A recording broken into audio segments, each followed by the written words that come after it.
नमस्कार मित्रांनो, नर्सिंग एक ईश्वर सेवा मी आरोग्यदूत या चॅनलमध्ये मी अक्षया तुम्हा सर्वांचं मनापासून स्वागत करते। तर मित्रांनो, तुम्ही जर चॅनलवर माझ्या आता नवीन आले असाल तर चॅनलला सबस्क्राईब करा, व्हिडिओला लाईक करा आणि शेअर करायला नक्कीच विसरू नका।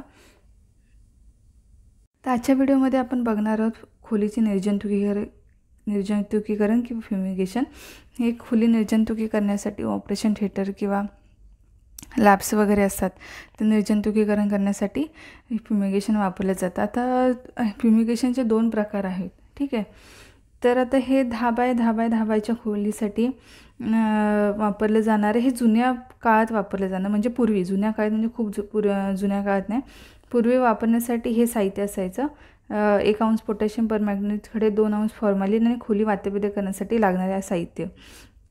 तर आत्ताची जी पद्धत आहे त्याच्यामध्ये काय साहित्य लागतं ते मी सांगते, दोन्ही सांगते। पुस्तकावर आधारित जे आहे पुस्तकात, तर तुम्ही डिसाईड करा, कारण मी हे पुस्तकावरती आधारित काढले आणि जे आता ओरिजिनल कसं करतात त्याचं पण साहित्य दाखवते। 1 मिनटं। आताचं साहित्य असतं 500 मिली फॉर्म्युलेट द्रावण असं, त्याच्यानंतर 1000 मिली डिस्टिल वॉटर किंवा नळाचं पाणी असू शकतं, आपण घेऊ शकतो। आणि इलेक्ट्रिक बॉयलर असतो ज्याच्याने मशीनने फ्युमिगेशन होतं। तर अशा प्रकारची आता सध्या म्हणजे प्रोसिजर आहे।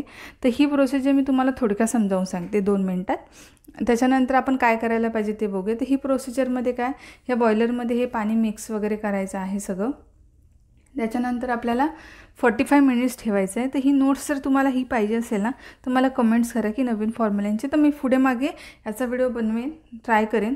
म्हणजे नवीन फ्युमिगेशनचं मी जे आहे ते पुस्तकांवरती आधारित जे जुनं पद्धत आहे ती घेते। इन केस तुमच्याकडे आता माझंच हे फॉलो करा असं बोलत नाही, तुमच्याकडे नवीन जरी पद्धत असतील तुमच्या शिक्षकांनी शिकवलेलं, तर सगळ्यात महत्त्वाचं दोन्ही सोडा, मी सांगितलेलं पहिलं तुमच्या शिक्षकांनी शिकवलेलं ते पहिलं इम्पॉर्टंट आहे, ते पहिलं फॉलो करू शकता। तर आता मी काय सांगते, तर हे 45 मिनिट्स आपल्याला ठेवायचं आहे। तर आता ह्याच्या आधी काय करायची प्रोसेस मी तुम्हाला नंतर सांगेन, फक्त मी काय करायचं, कारण मी ते सविस्तरमध्ये सांगेन।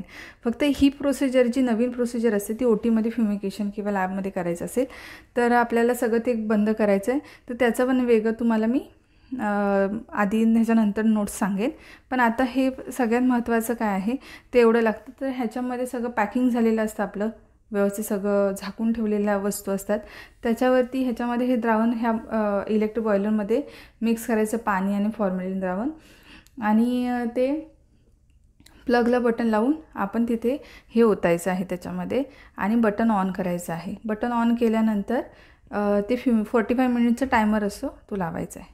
तर अशा प्रकारे ही प्रोसेस असते। तर त्याच्यानंतर आपल्याला काय करायचं आहे की ही प्रोसेस जेव्हा करायच्या आधी, कारण फ्युमिगेशनमुळे डोळे झुमतात, डोळे चुरचुरतात, ह्याच्याने खूप त्रास होतो फ्युमिगेशनने। तर जे व्यक्ती फ्युमिगेशन करणार आहे तिला पण काय काळजी घ्यायची ती पण सांगते त्याला। तर काय काळजी घ्यायची, तर टोपी, मास्क, पाय झाकणे, चष्मा इत्यादी परिधान करणे, म्हणजे करून पुरेशी काळजी घेणे आवश्यक आहे।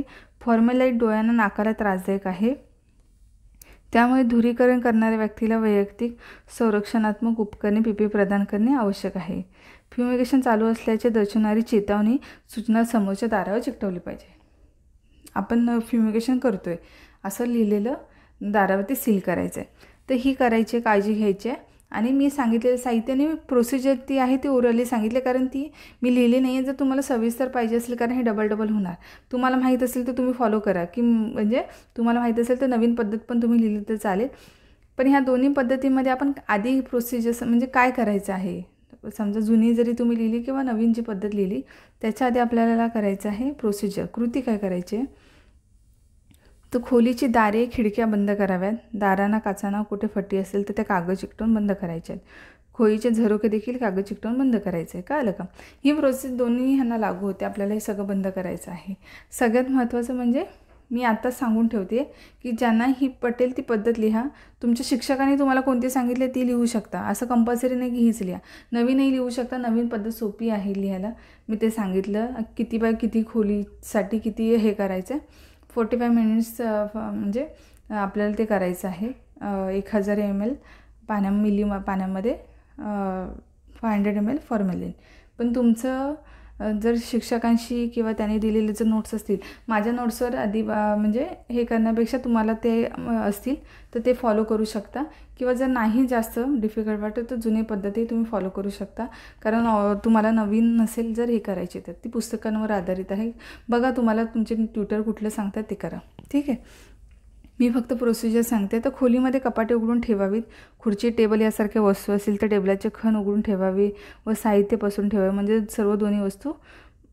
सर्व दोन्ही बाजूने निर्जंतुक होतील वस्तू. त्याच्यानंतर तिसरा एक, खोली काही कपडे अथवा चादरी असल्या त्यांना त्यांच्या घड्या उलगडून खुर्चीवर बसवून ठेवायच्या आहेत.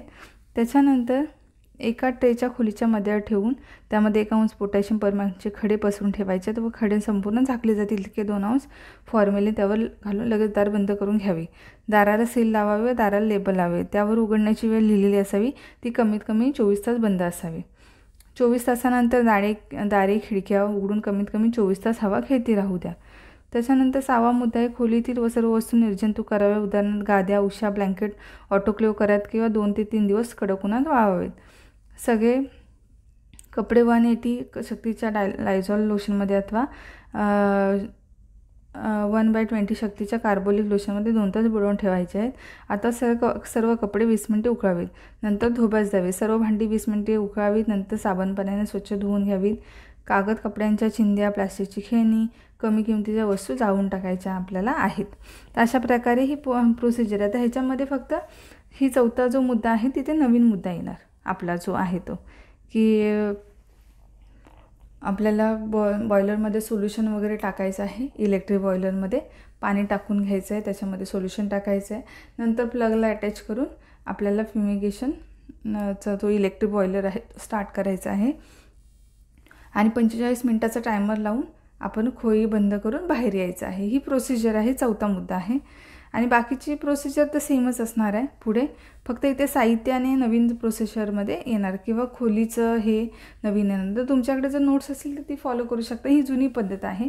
तेव्हा हे फॉर्मॅलिन आणि हे पोटॅशियम परमॅंगनेटचे खडे वापरून केलं जायचं. आता नवीन हॉस्पिटलमध्ये किंवा सगळ्या ठिकाणी इलेक्ट्रिक बॉयलरचा वापर करून, आता तुम्ही जेव्हा जॉबला जाल तेव्हा तुम्हाला कळेल, इलेक्ट्रिक बॉयलरचा वापर करून फ्युमिगेशन केलं जातं सगळीकडे. इलेक्ट्रिक बॉयलर सगळ्या हॉस्पिटलमध्ये अवेलेबल असतात फ्युमिगेशन करण्यासाठी. ही निर्जंतुक करण्याची सगळ्यात चांगली पद्धत आहे फ्युमिगेशन करणं. ठीक आहे, तर अशा प्रकारे खोलीचं निर्जंतुकीकरण फ्युमिगेशनची प्रोसिजर आहे. तुम्हाला व्हिडिओ आवडला तर नक्कीच लाईक करा, शेअर करा. आणि जर पटत असेल, मी आत्ताच क्लिअर करते, तुम्हाला दोन्ही पद्धती लिहू शकता. आपण सगळ्यात आधी तुमच्या ट्युटरना विचारा की फ्युमिगेशनची नवीन पद्धत लिहायची की जुनी पद्धत लिहायची आहे, कारण ते तुम्हाला सांगतील. कारण हे NM नर्सिंगला, GNM सेकंड इयर नर्सिंग स्टुडंटला सगळ्यांनाच इम्पॉर्टंट फ्युमिगेशन आहे. आणि फ्युचरमध्ये तुम्ही स्टाफ नर्स म्हणून काम करणार तर सगळ्यांसाठी फ्युमिगेशन इम्पॉर्टंट आहे.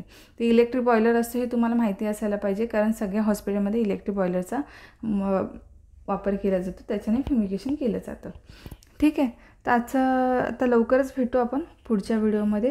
तोपर्यंत काळजी घ्या, मस्त राहा, स्वस्थ राहा. धन्यवाद.